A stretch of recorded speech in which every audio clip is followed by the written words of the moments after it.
Jason Desimone, CEO of The Arena. So I began in crypto in 2016, and I was really fascinated from various different angles, as a trader, as a builder. My first mobile app was Rove, which was built on Solana, and that's for NFT ticketing and loyalty rewards.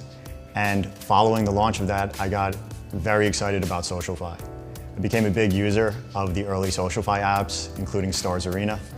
And when the opportunity presented itself to take it over, acquired it, rebuilt it, and here we are.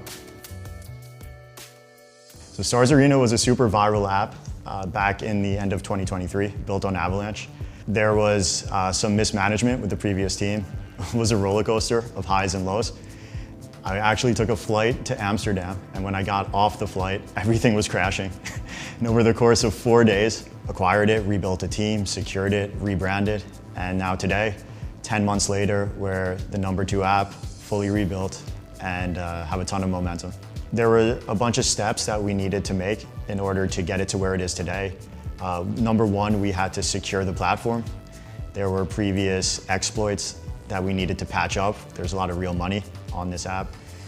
Then we needed to rebrand. We needed a new brand identity that distanced us from Stars Arena. So we renamed it to The Arena, complete overhaul. From that point forward, we really focused on rebuilding the trust. And we did that through key partnerships in Web3 across every chain and built really compelling features. So the community saw that we were improving the app, introducing new elements, and we had this incredible core community that stayed loyal, and they were rewarded and helped us get to where we are now. Avalanche is incredible for 3 main reasons. The first is great tech, some of the best in the industry. The second is an almost cult-like community that really wants their chain to win. And the third is direct support from Avalanche themselves that other blockchains do not offer their builders and projects. The Avalanche team was very supportive from day one. It wasn't just in the form of advice, but a lot of the direct introductions that they made helped get us to where we are today. Whether that was team members that we brought on board, investors that backed us, financial support, they were always there. And I knew it gave me the confidence that it wasn't just sort of me and my team at this alone, but we had the support of a top layer 1 blockchain and an entire ecosystem behind us. I think the best example of this is early on during the acquisition. It was a very tough transition period. After the deal got done, we had to migrate all the tech in real time. There were difficulties with the previous team. And instead of just abandoning ship and moving on, they doubled down. They said, we support you, we believe in this, take your time, do it right. And that's so reassuring as an operator to know that in a tough period, you're not gonna lose your user base and then have to get a new one. And just having that comfort allows you to really operate in peace and make the correct decision. So my vision of SocialFi is essentially apps where you never need to leave for any of your social or Web3 financial needs. You could connect with other users, you could create content, you can share, you could access who you want to speak with, and at the same time, you can earn more than you can anywhere else, whether you're getting tipped or whether other users are buying access to you directly. How I like to think about it is we could create unique social experiences that haven't existed before because we're crypto native from the start.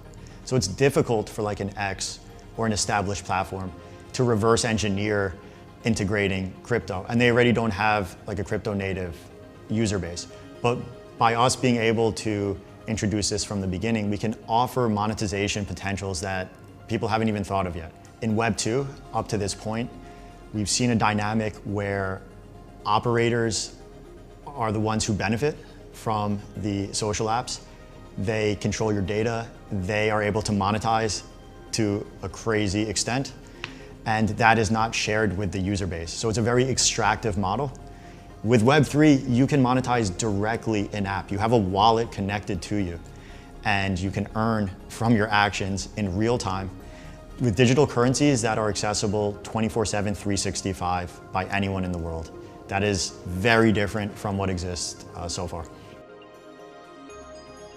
It's definitely part of meme culture. Like if you actually broke down the US dollar of what you're sending out, no one would do that. But this is part of the excitement of this mimetic online digital culture of the future. It's embedded in it. And something that I like, people always ask me or refer to SocialFi as just this model of like buying or selling keys or tickets of users. That's not all SocialFi is. Memes are inherently SocialFi. These are social and cultural movements that have a financial asset attached to them, right? Meme coins aren't trading off fundamentals. There's no revenue. These are community-owned assets, and that is SocialFi.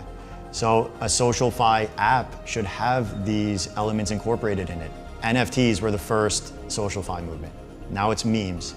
And these defy all logic because people aren't thinking about it in terms of strictly USD value, right? It's part of the fun, it's part of the socialization that makes this so viral. The arena has a couple ingredients that I haven't seen anywhere else. The first is one of the best communities in all of crypto. And if you want to experience that, go on the app and see the reception you get. Number two is we have this mix of social and financial tools that you won't find elsewhere. This is actually a crypto app anyone can use, and it's very well built. And number three is we give back. We don't extract value. So we have some of the lowest platform fees. We're taking some of the lowest in the industry and some of the highest creator fees, meaning we're giving money back to the users. We are not extracting. This is very different than what you see in a lot of other apps today. And those are the ingredients that have allowed us to build this reputation and why a lot of people want to come onto the app and check it out. We try to remove all the complications that are in normal crypto products and really make it user-friendly to the point where anyone, regardless of prior experience, can use this and not even know crypto is in the background. So right now you log in with your X account. So you do need a Twitter account. We're expanding that to Instagram and TikTok. And in 2 clicks, you are in the app. You have a wallet created for you and you're ready to explore, to follow users, to post, to like, to repost, to tip. What's great about our onboarding flow as well is that we have a partnership with Stripe. So if you don't already own crypto or you haven't moved it into the app, you can buy it with a credit card. So once again, you need no crypto experience to participate in the arena. The way the arena works is everyone has what's called a ticket. And this essentially is the ability to buy and sell every user. It's like a social token. As more people buy your ticket, the price goes up. As people sell it, the price goes down. And each time that that happens, you as a creator earn a fee. We've had over $9 million paid out to content creators to date. So it's really a model that's working. What happens when someone buys your ticket is they get access to a private chat room with you. And this really gives more intimate access to content creators. And a lot of people are buying them just to support their journey. In addition to all this, content creators can also be tipped with any meme coin across different chains. And we've had over $40 million in meme coins tipped to date. So all of these crazy concepts are working.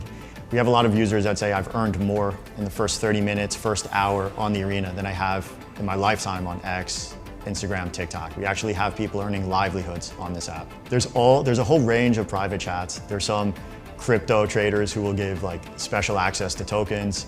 There's people talking about all sorts of topics.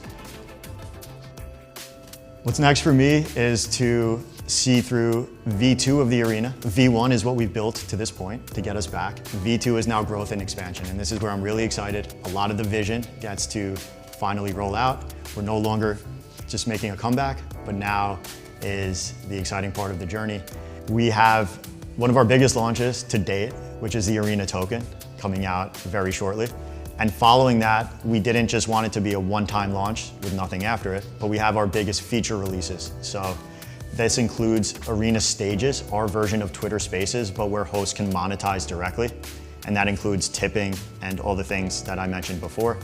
We have a feature called Groups. So you're not just buying and selling individual identities, but now groups and communities.